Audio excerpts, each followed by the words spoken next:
Boa tarde a todos, sejam todos muito bem-vindos, encarnados e desencarnados, né? Está cheio esse mundo aqui, vazio para nós, né? Mas vamos então fazer a nossa leiturinha do nosso livrinho aqui, Sinal Verde, da lição 15, Ver e Ouvir. A visão e a audição devem ser educadas, tanto quanto as palavras e as maneiras.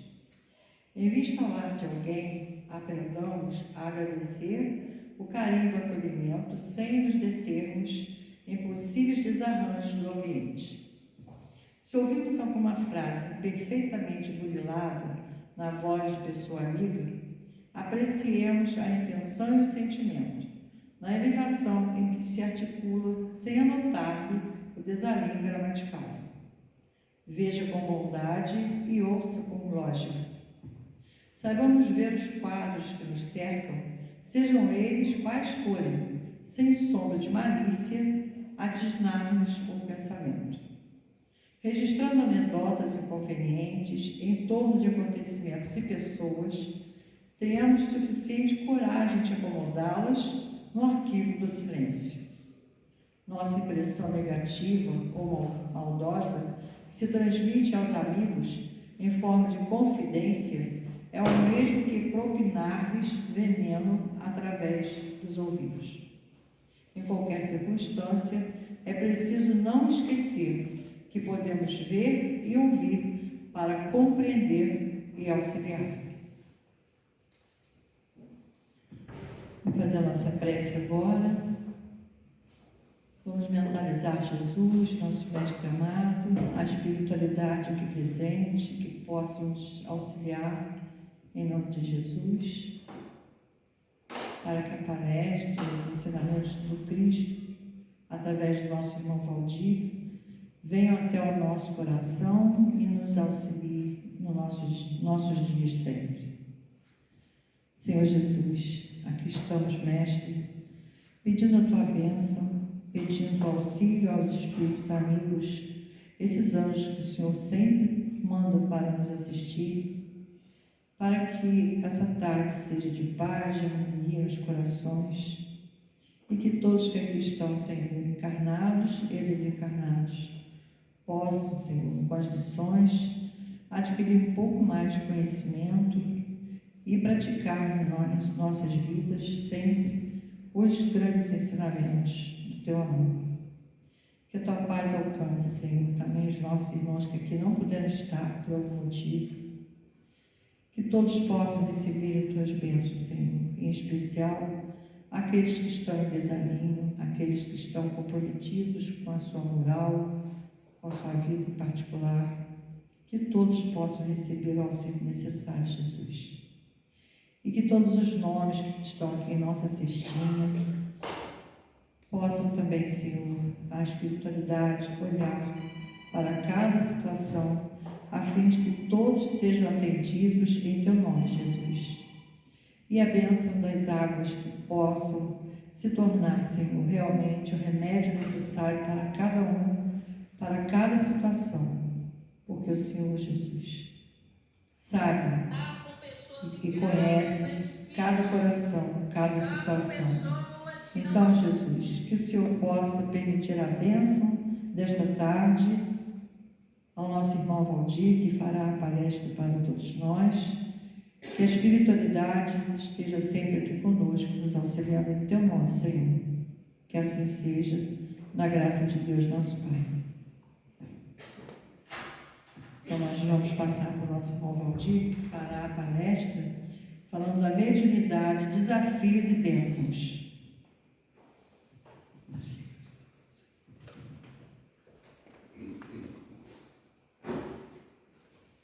Boa tarde a todos, que possamos estar na paz que o Mestre Jesus nos deixou. E o tema da tarde é mediunidade, né? Que é a parte científica da doutrina. Aí falaram desafio e bênçãos. Tem um livro de Manuel Filomeno de Miranda com esse título, Psicografia de Divaldo Pereira Franco, chamado Mediunidade, Desafio e Bênçãos, abordando vários aspectos da mediunidade, coisa que nós não vamos entrar tanto em detalhe. Mas nós vamos conversar um pouco sobre a respeito dessa questão da mediunidade, da responsabilidade da mediunidade.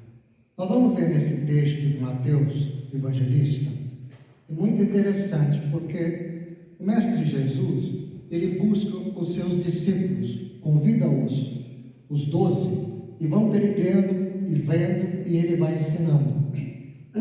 O texto nos dá de que muitas vezes ele fala para o povo, muitas vezes ele fala particularmente para os discípulos.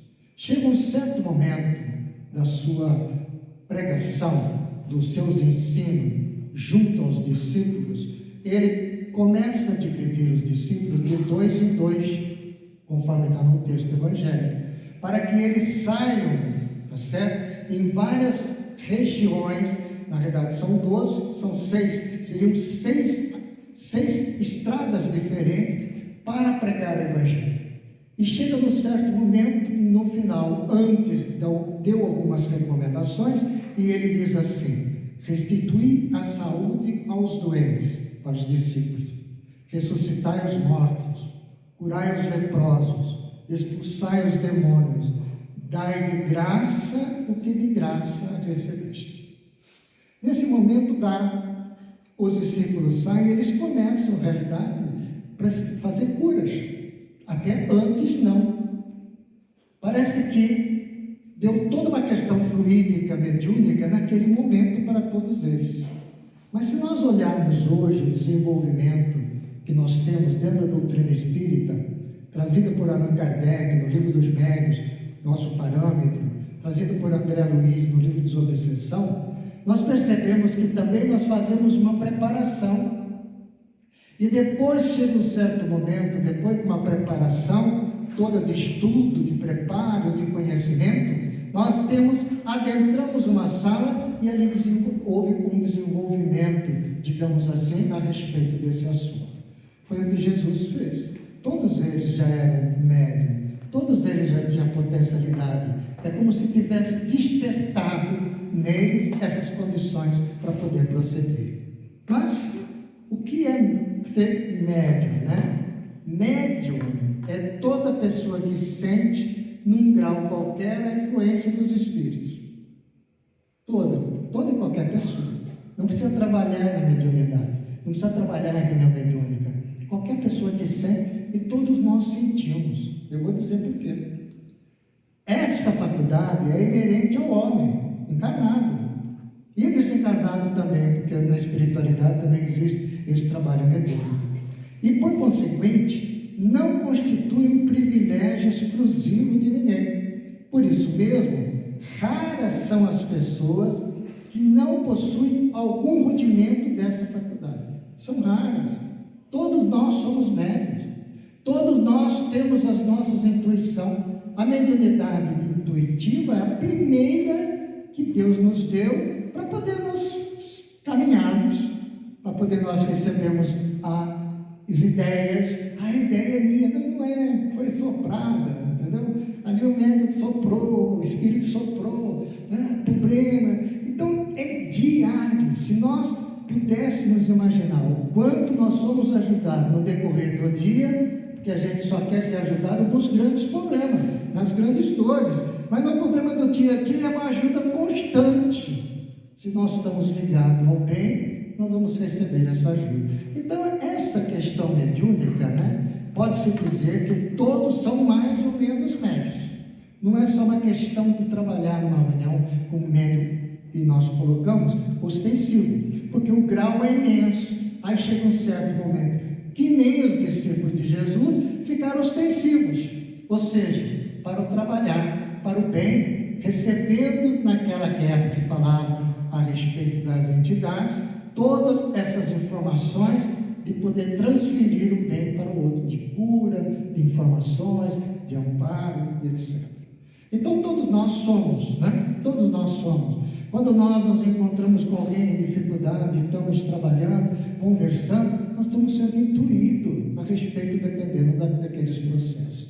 Tem um caso muito interessante, né, que se encontra no livro de Manuel Filomeno de Miranda, e tinha uma vizinha que estava grávida, uma jovem grávida, né, uma mulher. A mulher era espírita e, de uma certa forma, ela percebia e sabia que a jovem ia cometer aborto. Aí ela pegou, levou o nome da jovem numa reunião, colocou o nome da jovem lá, orou, tá certo? Além de colocar, orou, pediu que ela pensasse bem, não podia entrar muito em detalhes da vida particular da pessoa. A espiritualidade preparou de tal forma que ela se encontrou com a jovem. E de tal forma, a jovem, num certo momento, fala do seu problema para ela, que ela sabia, mas não através da jovem. Quando a jovem fala do seu problema, a espiritualidade intui aquela senhora a convidá-la a ir. E automaticamente a moça foi à casa espírita, no qual estavam preparando, aquela entidade não podia ser abortada naquele momento. Então a gente percebe como a espiritualidade trabalha e como nós captamos essas informações, às vezes sem perceber, obviamente. O que é o Espiritismo, é outro livro da doutrina. A faculdade mediúnica é uma propriedade do organismo. Não é do espírito, é do organismo, né? E não depende das qualidades morais do médium, de ninguém. Quando eu falar médium, todos vocês aqui são médium. Eu não estou falando num corpo específico, estamos falando de todos nós. Ela se mostra desenvolvida tanto nos mais dignos como nos mais indignos. Se é uma propriedade orgânica que nós temos, então a pessoa pode ser indigna, ela vai ter essas questões fluídicas, essas questões mediúnicas, vai poder ser envolvida pela espiritualidade, não tenha dúvida. Se a pessoa trabalhando bem, também vai ser envolvida pela espiritualidade, não precisa trabalhar mediunicamente, mas vai trabalhar. Um outro caso muito interessante, André Luiz nos retrata que quando ele vê uma ambulância passando, ele vê o médico sentado com 2, 3 espíritos junto com ele na ambulância. Ele fala, ele é um médico que trabalha e ele está sendo assistido pela espiritualidade, por causa, dignamente, como ele trabalha perfeitamente a sua profissão. E na Gênesis, o outro livro, o último livro da doutrina, é uma faculdade orgânica de que são dotadas todas as criaturas em maior ou menor grau de desenvolvimento, conforme já tínhamos falado a respeito do assunto. Então, esta mediunidade está conosco. Esta questão mediúnica, esse intercâmbio espiritual, isso é diário conosco. Logicamente que temos pessoas que vão sendo desenvolvidas e vão trabalhando num grupo mediúnico, ostensivamente. A equipe de passe é um grupo de passe mediúnico, porque está recebendo a espiritualidade, essa energização está transferindo. A equipe de atendimento, qualquer equipe de trabalho, passa a ser mediúnico. Não importa que tipo de trabalho seja, no escritório, na rua, no ônibus, passa a ser toda uma influenciação do ambiente, de um conjunto. Obviamente, com um grupo mediúnico, um grupo de trabalho caritativo, tem toda uma preparação. Então, todo mundo pensa na mesma situação, no mesmo diapasão, ou seja, no mesmo ponto. Isso cria um ambiente muito forte, fluidicamente falando, onde dá condições para esse tipo de atividade. Nós vamos ver que a mediunidade, ao longo da nossa história, não foi a doutrina espírita que trouxe a mediunidade, muito pelo contrário. Desde quando os homens primatas estavam encarnados, a mediunidade, a espiritualidade já estava trabalhando com eles. A mediunidade sempre esteve presente na história da humanidade. E de acordo com a época, foi tratada de diferentes formas. Nós temos o homem primitivo, as práticas ritualistas, né? Tem muita prática ritualista. Tem umas práticas ritualistas que foram descobertas no Peru, aonde que o Peru tem muita história, né? O Peru tem muita coisa, tem muitas civilizações antigas, aonde que dentro da questão, quando enterravam os mortos, ele enterrava os mortos como se fosse na situação de feto, porque eles acreditam, os estudiosos, que eles acreditavam que ele ia renascer. Então, quer dizer, se eles acreditavam que ia renascer, eles acreditavam de alguma forma. Então, as práticas ritualistas. Na Índia, o livro Vedas, quer dizer, verdade, a crença das existências dos espíritos, constantemente, em contato com os espíritos, né? Na China, a evocação dos espíritos ancestrais, não só na China, como no Japão, como no Oriente, de um modo geral. Eles fazem cultos ancestrais, sabem que os ancestrais voltam, entendeu? Conversam com os ancestrais. No Egito, os magos, os faraós, né, trouxeram muita condição desse sentido de mediunidade. A gente vê na parte da história que está no livro Êxodos da Bíblia, a questão de Moisés, né? A questão de José, na época, era um médico, né? Então, e os magos, né, do Egito. E nós vamos ver na Grécia as pitonisas.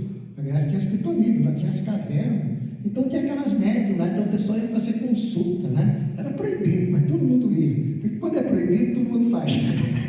Ninguém podia falar, mas até o rei ia lá fazer consulta, o que ia acontecer. E ela falava e muita coisa acontecia exato, né? E ela tinha uma sensibilidade, os espíritos evitavam o que ia acontecer. Então tinha os pitonisas que evocavam Deus, tanto é que elas moravam em umas cavernas, moravam meio escondidas, mas era uma fila danada, tinha que pegar a senha para falar.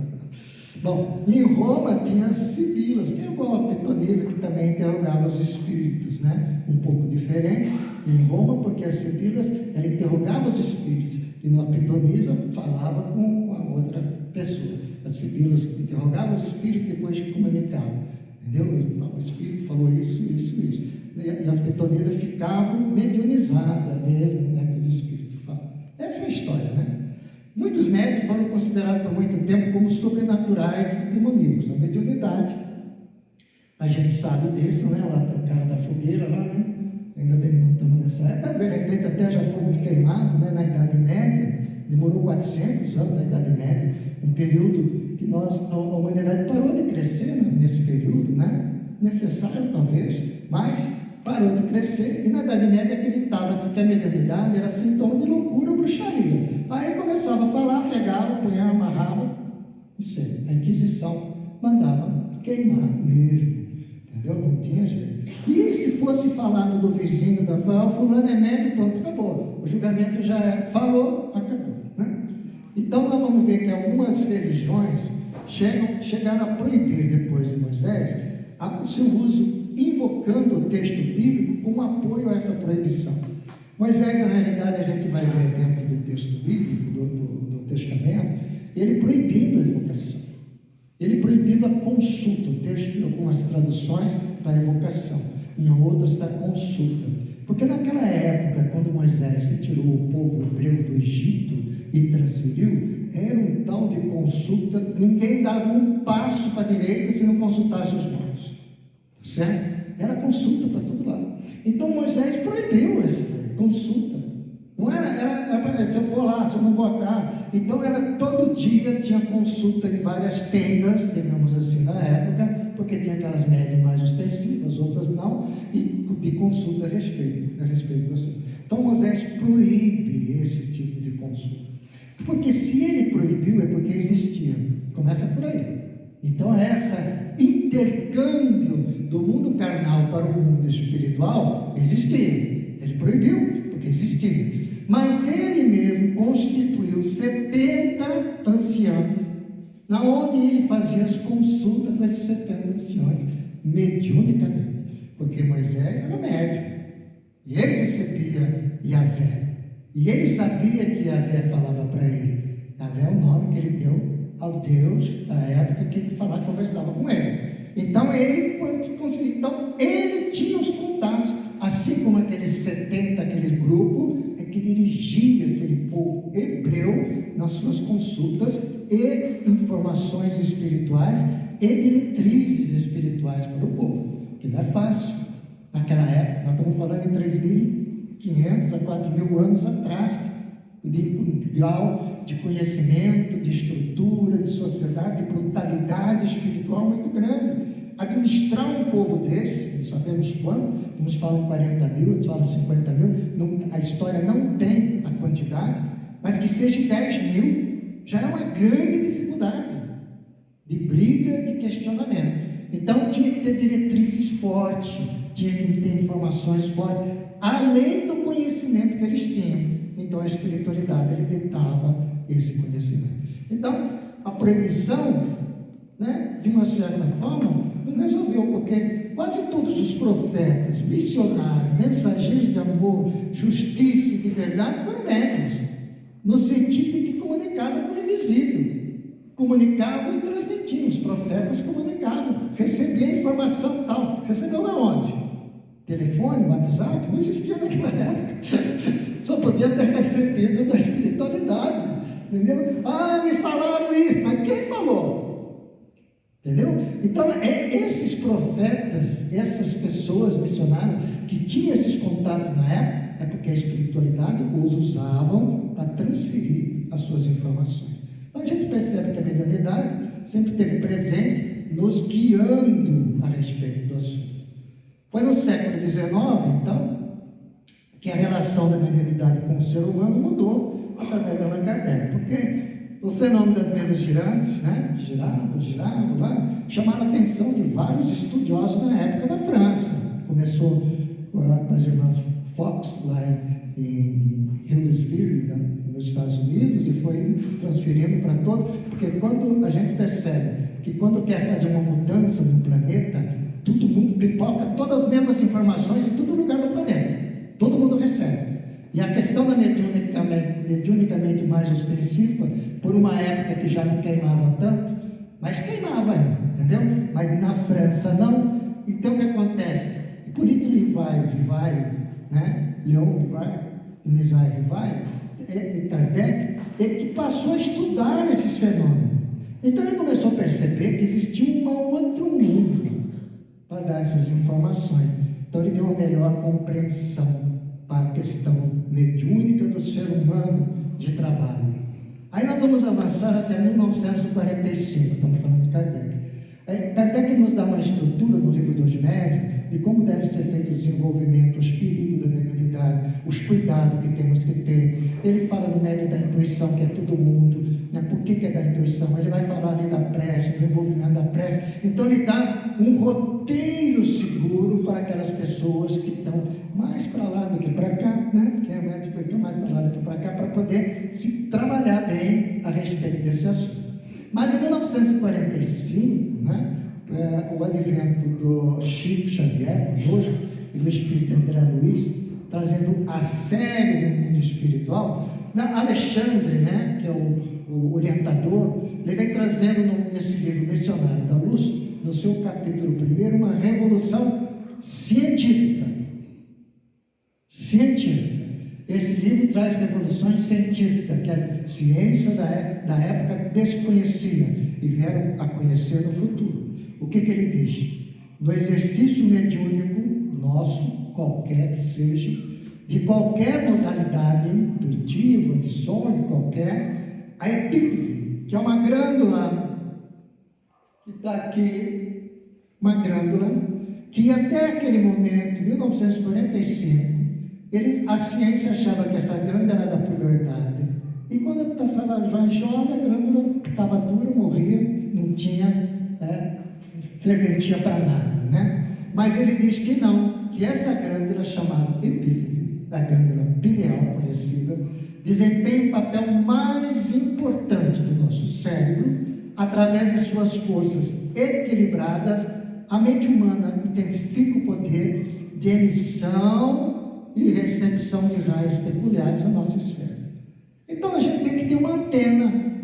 A gente tem que ter uma antena. Essa antena é essa glândula. Como ela funciona, estamos estudando ainda, na parte mediúnica. Uns falam que ela recebe ondas eletromagnéticas e transmite, ela emite ondas eletromagnéticas. Mas o nosso pensamento, a gente sabe que não é uma onda eletromagnética. Entendeu? André Luiz falou que era uma onda porque não tinha outra coisa para colocar, porque tem magnetismo. Mas a ciência já sabe como é alguma coisa superior à velocidade da luz, e nenhuma onda que a gente conhece é superior à velocidade da luz, então é alguma coisa diferente. E ele capta isso e transfere em eletromagnética, em todos os sentidos, aonde dá a mediunidade. Então nós estamos falando em 1945. No final do século, desse século XX, realmente a ciência traz que essa glândula, além dela ter características granulares, porque ela emite um monte de parte do nosso corpo, de nosso controle, da nossa vontade, essa glândula. Além de tudo isso, a ciência espírita está estudando a parte mediúnica dessa glândula. Então essa glândula, conforme Alexandre, nós temos isso, Por isso que a parte mediúnica, ela é fisiológica. Então, como funciona? Bem rapidamente. É uma lei da atração, né? Nós estamos lá, atração, vibrações, nós atraímos, aproximamos pensamento, captamos. Isso no nosso dia a dia, toda hora. Entendeu? Aí o marido está pensando na cozinha, a mulher já sabe que está pensando, já fala que não. Pá. Entendeu? O outro, sim, eu penso no fulano. Isso tudo é sintonia. E sintonia é mediunidade. Porque a mediunidade é sintonia. Entendeu? Nós estamos falando de sintonia de encarnado para encarnado. Mas nós temos sintonia de desencarnado. Muitos deles falam, não sai na rua hoje. Outros falam, vai na UMEP hoje. Entendeu? Ah, mas estou com preguiça, está chovendo. Vai. Entendeu? Aí não é que fala, vai. É que senta e fala, mas eu tenho que ir na UMEP hoje. Aí levanta e vem. Sem saber por quê. Então tudo é uma sintonia. Tudo que a gente pensa é sintonia. Né? A gente faz sintonia com alguma coisa. E nós vamos ver que a faculdade se exterioriza de duas formas. Uma delas é fenômenos físicos. São bem diferentes.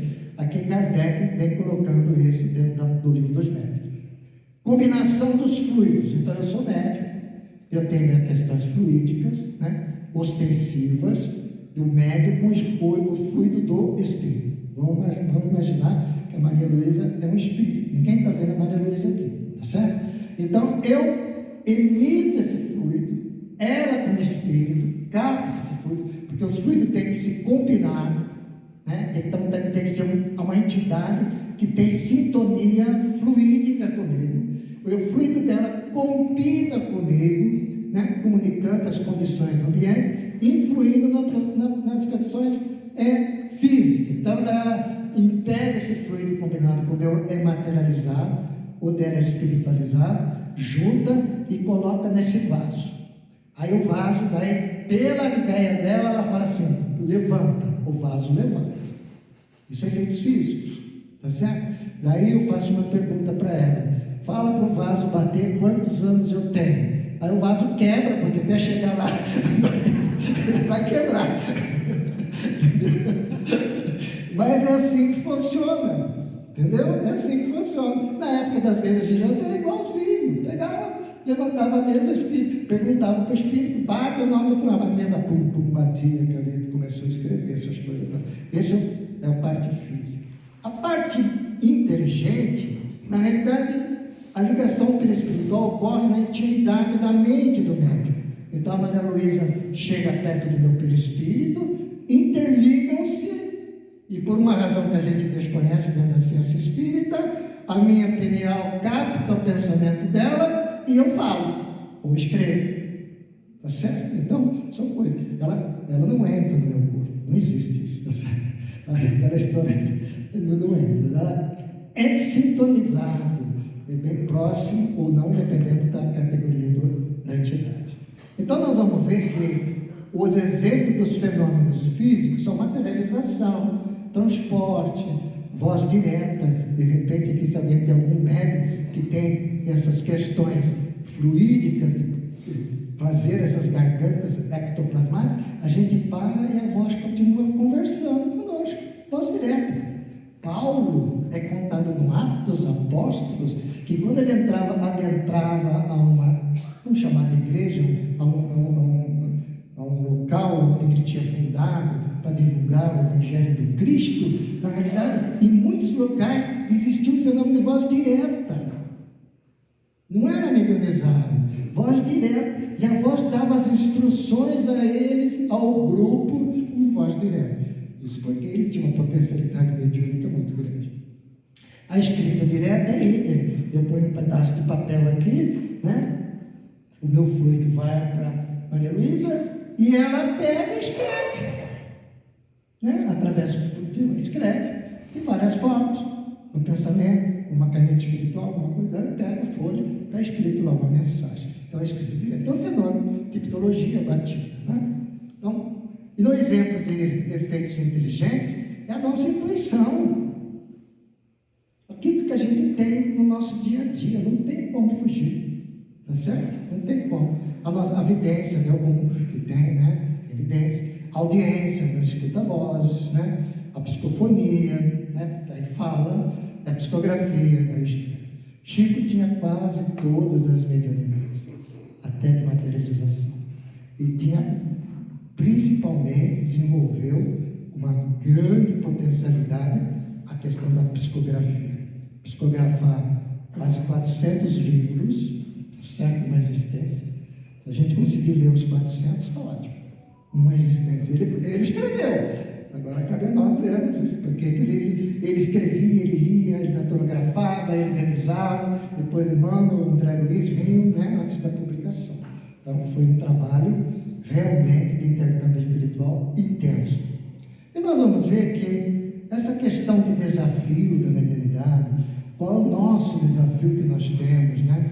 O porquê que a gente tem esse desafio, qual é a bênção que a gente tem? A bênção, qual é a bênção? A bênção que nós exercitamos essa mediunidade corretamente, seja ela no lar, seja ela no trabalho, seja ela em qualquer situação, seja ela na dedicação caritativa, você está recebendo bênção, a gente vai ver isso.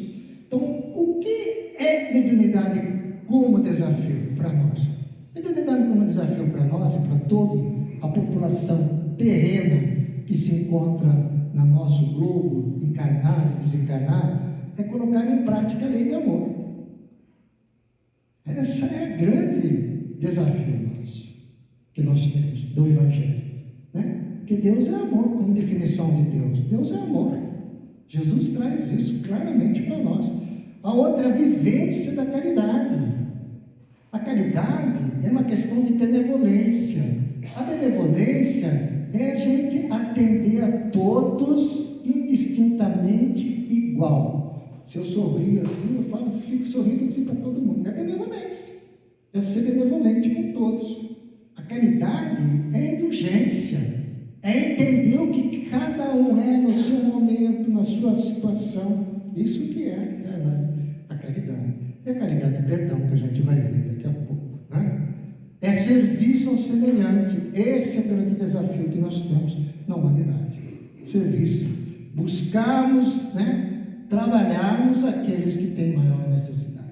Nos dias do Espírito do Evangelho, no Evangelho segundo o Espiritismo, que às vezes vale mais uma conversa, dar o ouvido para escutar, atender aquele desesperado, do que uma própria dar um dinheiro, uma própria esmola.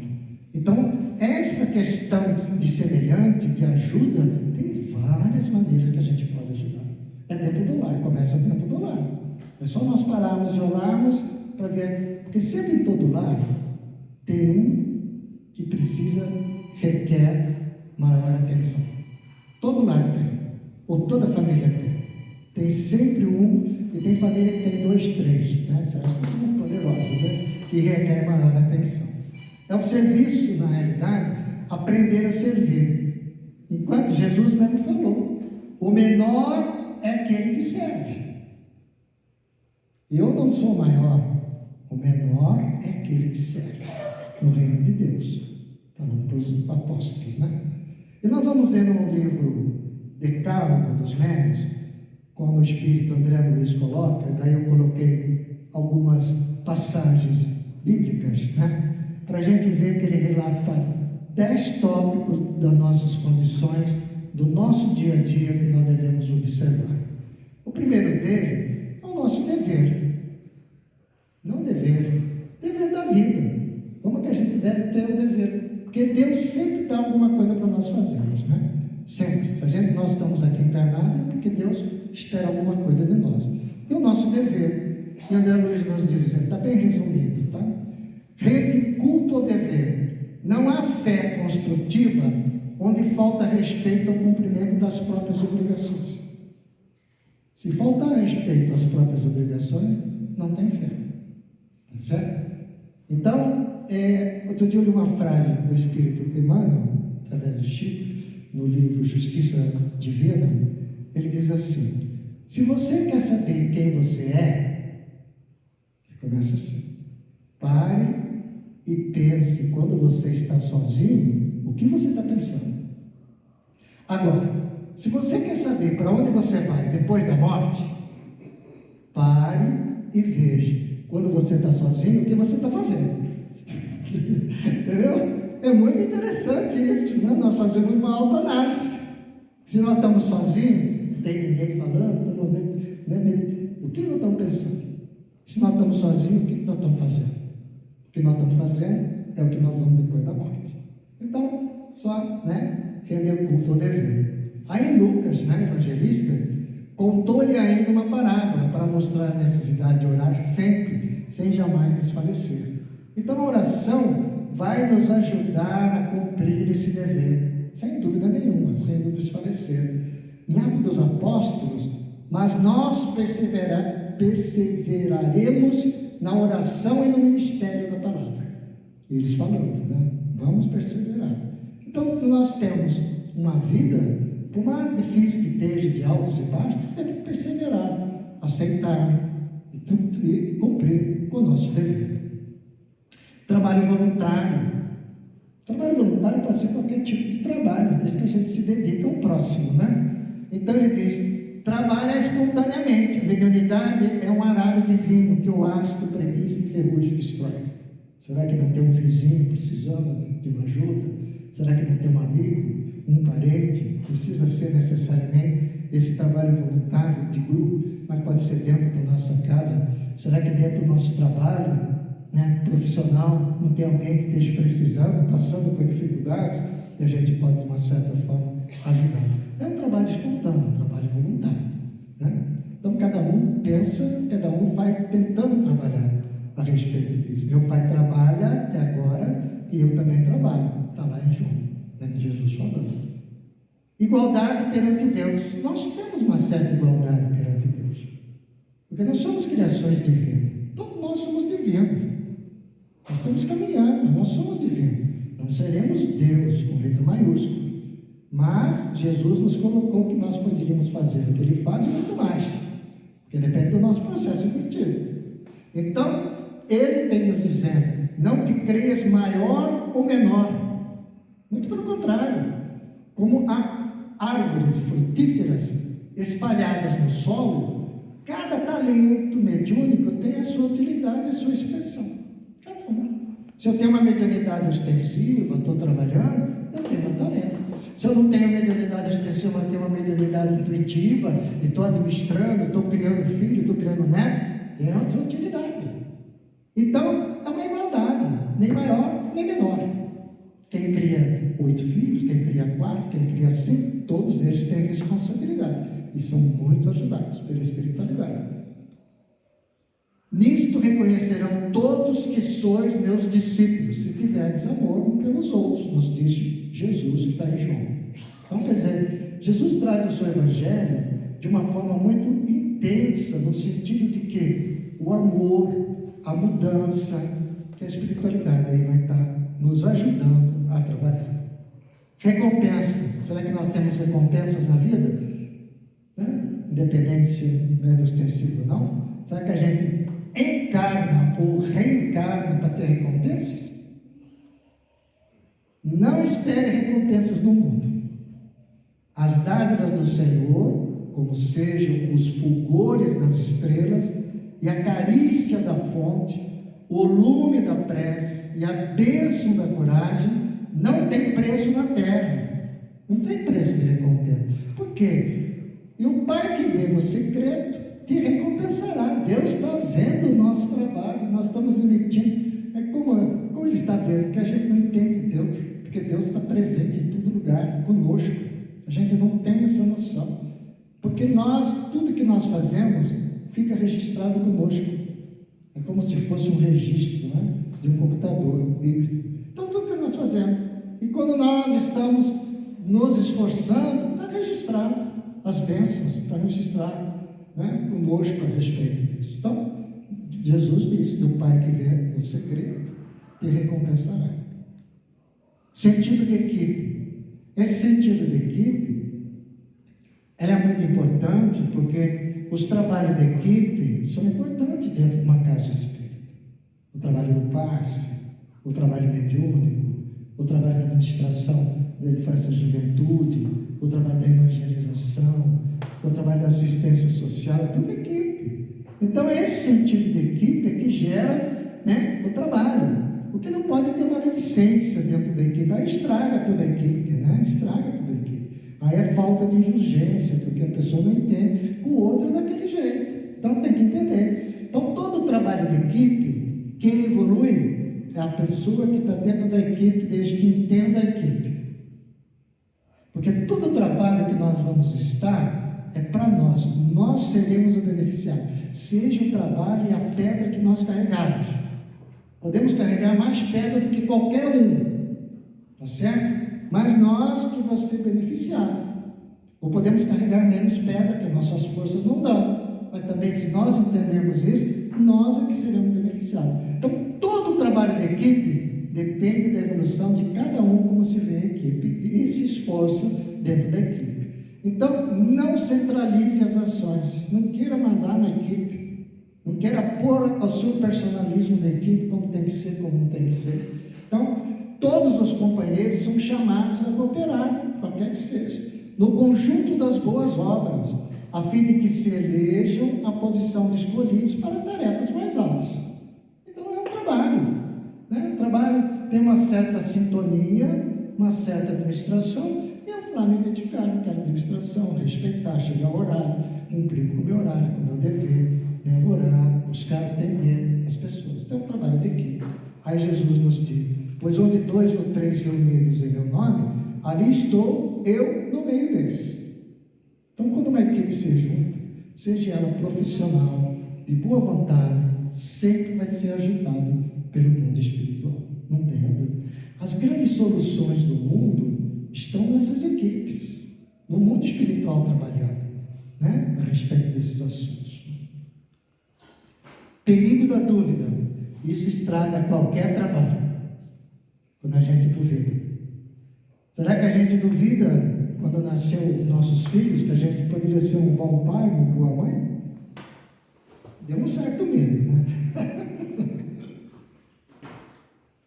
Deu um certo medo, lógico. Mas eram jovens, né? Então, quer dizer, jovem via tudo com maior facilidade, vai dar tudo certo, e tocava. Então, perigo da dúvida. Nesses trabalhos, né, não tem que ficar sérios na dúvida, muito pelo contrário. Todo bem, muito antes de externar-se por intermédio desse ou daquele intérprete da verdade, procede originalmente de Deus. Então, toda casa que se forma, todo o trabalho aqui, já voltamos para a doutrina espírita, todo o trabalho da equipe, originalmente já os espíritos já trabalharam. Na pandemia, né, muitos grupos se reuniram para poder ajudar as pessoas. No caso, por exemplo, o MEC, outras casas espíritas, tinha uma limitação muito grande, né, para poder, e muita gente passou por muita dificuldade. Então, o que aconteceu? Começaram a surgir grupos, né, de pessoas próximos a certas comunidades, e esses grupos ajudavam sem esse trânsito muito grande, ajudando, levando alimento, dando assistência, levando remédio, coisas desse tipo, tá certo? Acabou a pandemia, na realidade foi diminuindo, mas muitos grupos continuam ajudando. Isso que é importante, né? Esses grupos continuando ajudando caritativamente aquelas pessoas mais carentes, né? Então, com a fé que tendes, como um grão de mostarda, dissesseis a esta amoreira: arranca-te e replanta-te no mar, e ela vos obedeceria. Eu trouxe esse texto de Lucas, porque a gente conhece o texto que Jesus fala: se você tiver uma fé do tamanho de um grão de mostarda, fale para aquela montanha, desloca para lá e desloca para cá. Esse texto está em Lucas. A amoreira é uma planta que tem mais raiz do que a gente possa imaginar. Ela cresce mais, talvez a raiz dela seja maior do que a própria árvore. E Jesus traz novamente nesse sentido que nossa fé, se for do tamanho de um grão de mostarda, que é pequenininha, né, a gente pode mover as coisas. Então, quando a gente vai estar trabalhando, a gente não pode ter dúvida. A gente tem que ter confiança, por mais dificuldade que tem. Certo? Por que tendes medo? Ainda não tendes fé? Né? Foi uma pergunta que Jesus fez, que está em Marcos. Tá? Por que tendes medo? Ainda não tendes fé? Por quê? Porque Jesus estava ali em cima da água. E Pedro olhou e falou assim: será que eu consigo andar? Né? Jesus fala, vem, tu tem fé, vem. E Pedro foi e deu uns passos, tinha fé, e parece que a água bateu no dedo dele, molhou e ele ficou com medo. Por que tem medo? Ele não tem fé? Tá certo? Salve-me, Senhor. É a nossa vida. As histórias do Evangelho é a nossa vida. A gente vai estar indo bem, de repente a água bate no joelho, a gente perde a fé, tá certo? Descontrola-se, a gente perde essa fé, né? É a nossa vida. Pedro nos exemplifica a respeito disso. Necessidade do estudo. Kardec traz no Livro dos Médiuns uma questão importante. Depois da preparação, depois que o médium tem o seu desenvolvimento de trabalho efetivamente, aí que começam os perigos da mediunidade. Aí ele tem que continuar estudando para evitar esses perigos. Então, todas as pessoas que trabalham de alguma forma, mediunicamente, têm que continuar estudando, aprendendo, para não ficar envolvido em tramas de muitas entidades espirituais. Então, estuda sempre, à luz do conhecimento, amartear o espírito contra as armadilhas da ignorância. A ignorância faz parte do nosso processo evolutivo. A ignorância ainda das entidades que reencarnam está muito grande neles. A gente tem que entender isso, que nós estamos trabalhando no mundo de expiações e provas, de trabalho, de remudança. Então, se nós já entendemos alguma coisa, muitos não entendem. A gente tem que entender que muitos não entendem. Ainda tem essa ignorância de não conhecer, ignorância de não conhecer ainda esses aspectos. Mas terão a oportunidade, serão reencarnados novamente, terão várias oportunidades a respeito disso. E em Lucas nós vamos ver, a vós foi dado conhecer os mistérios do reino de Deus, falando para os discípulos, assim como para nós. A nós foi dado conhecer o mistério do reino de Deus. Por quê? Dentro da doutrina espírita, nós estamos conhecendo esse reino de Deus. Estamos conhecendo o nosso processo evolutivo. Estamos conhecendo a nossa necessidade reencarnatória para nós crescermos, né? Aos outros, que Jesus falava, porém em parábolas, a fim de que vejam sem ver e ouçam sem entender. Porque muitas parábolas de Jesus, se nós pegarmos o povo da época, se a gente até hoje tem certas dificuldades das parábolas, imagina na época. Mas a parábola, essa história, ela vai varar o tempo. Ela vai varar o tempo. E muitas delas, ainda as interpretações são duplas para nós. Mas quando nós crescemos espiritualmente, ou seja, com maior conhecimento, com maior verdade, porque a verdade, na realidade, depende da cada época de informação.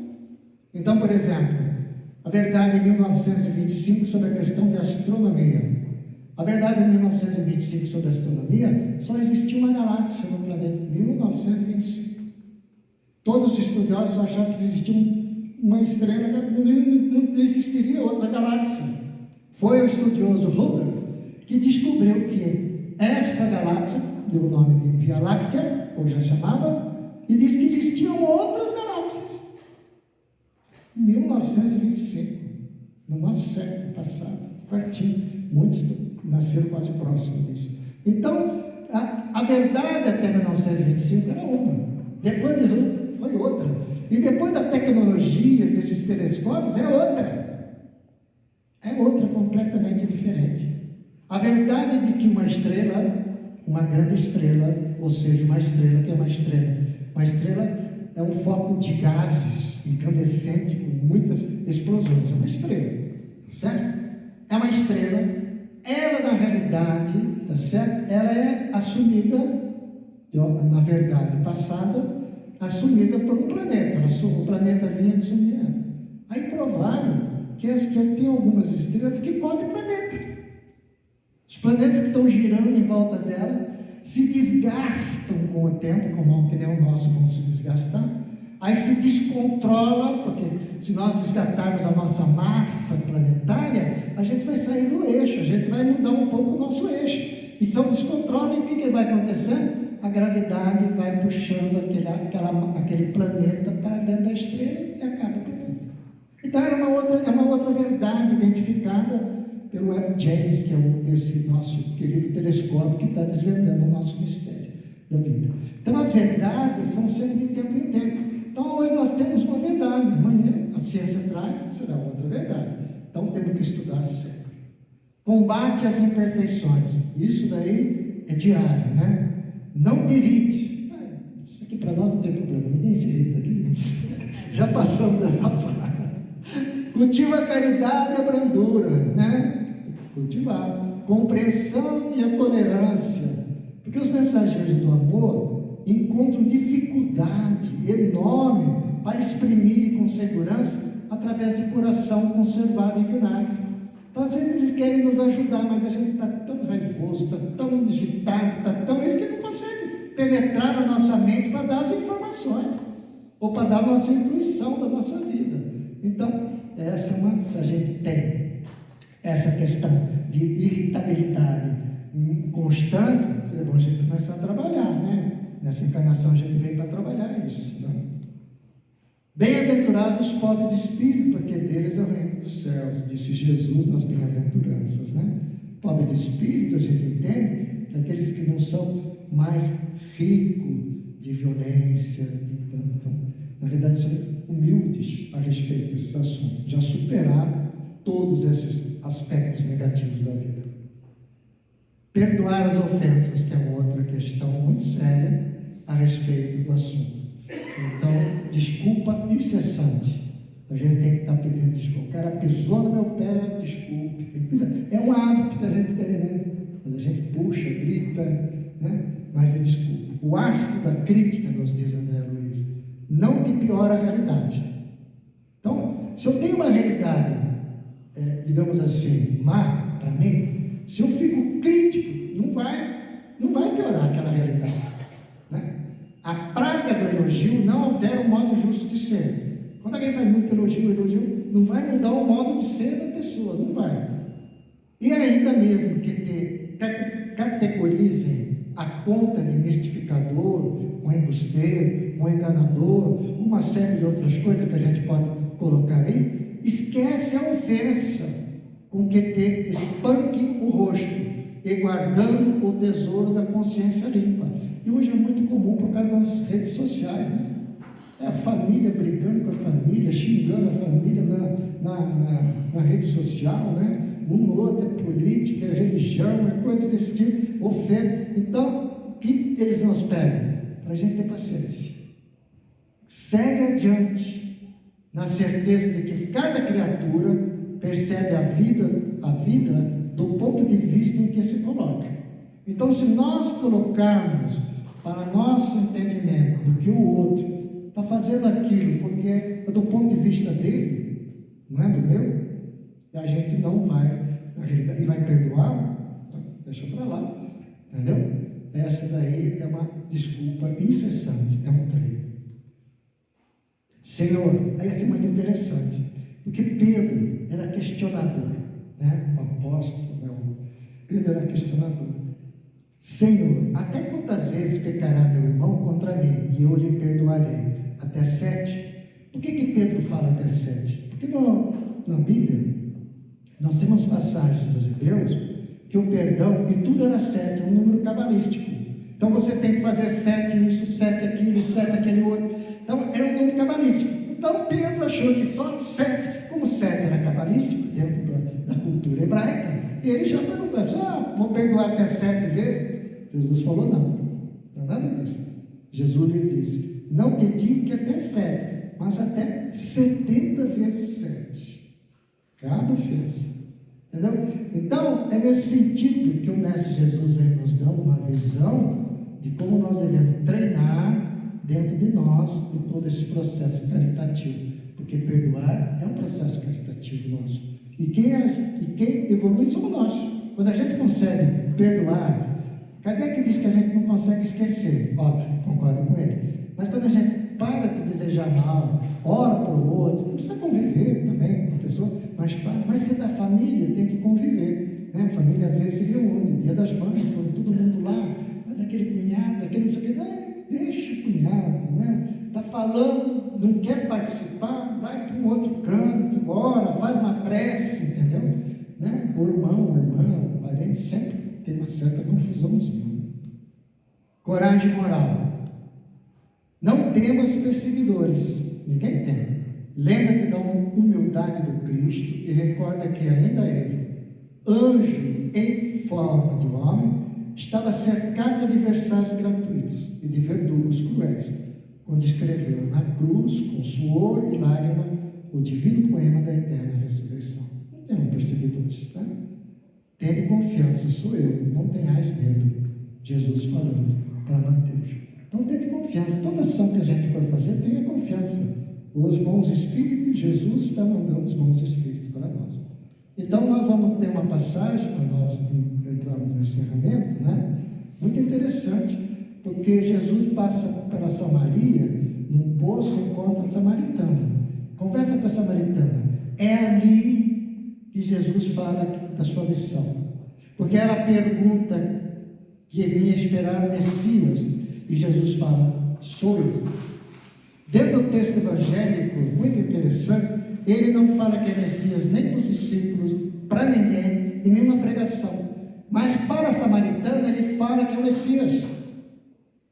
Dá essa informação para uma mulher, porque isso tem um significado muito grande, né? Trazendo a mulher, assim como trouxe Maria de Magdala, Maria Madalena, que foi até o túmulo de Jesus, e lá no estado e se encontrou com ela, também era uma mulher, porque a mulher não era nada, valia menos do que um animal naquela época, e Jesus valorizou tanto na informação como no contato. Então, mas quem beber da água que darei, nunca mais terá sede, que é o Evangelho de Jesus. Quem beber desta água não vai ter medo, vai ter força, né? Mas na prática temos que praticar. E assim, todos nós somos um semeador.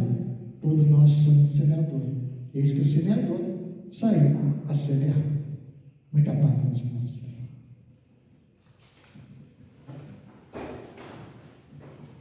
Obrigada, Valdir, por essas colocações tão importantes na nossa caminhada.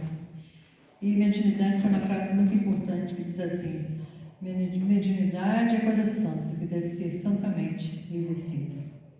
Então, é muita responsabilidade para quem tem essa missão, né, Valdir? Fácil não. Então, vamos fazer a nossa prece de encerramento. Depois eu vou ler os recadinhos que tem aqui, antes do passe. E também agradecer as pessoas presentes, né, que todos estejam em paz em seus corações. E vamos vibrar, né, cada um vibre para aquilo que tem a sua necessidade. Mestre Jesus, te agradecemos nesse instante, Senhor, pelo término da nossa reunião, que aqui reinou a paz, a tranquilidade, a serenidade, e a palestra que vem de encontro a tudo aquilo que nós precisamos como médios que somos em qualquer grau, fazendo com que nosso coração esteja sempre ligado, Senhor, ao teu coração, às entidades queridas do plano espiritual, que sempre estão com disposição para nos atender. Mas é preciso que nós queiramos, tenhamos fé e busquemos.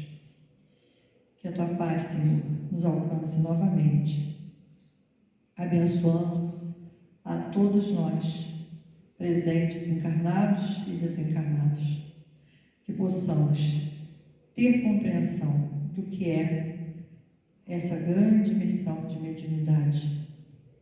Para quem não tem, vibrar sempre para aquele que precisa dessa vibração de amor, para que o trabalho realize com Jesus. E assim encerramos nossa reunião, Jesus, agradecidos. Todos nós agradecemos de coração a essa palestra, a esses instantes que nós passamos aqui, levando para nossos lares a paz que precisamos, junto aos nossos que lá encontraremos. Obrigada, Senhor. Obrigada a Deus, nosso Pai, por tudo que nos permite, por tudo que temos, por tudo que somos. Que assim seja.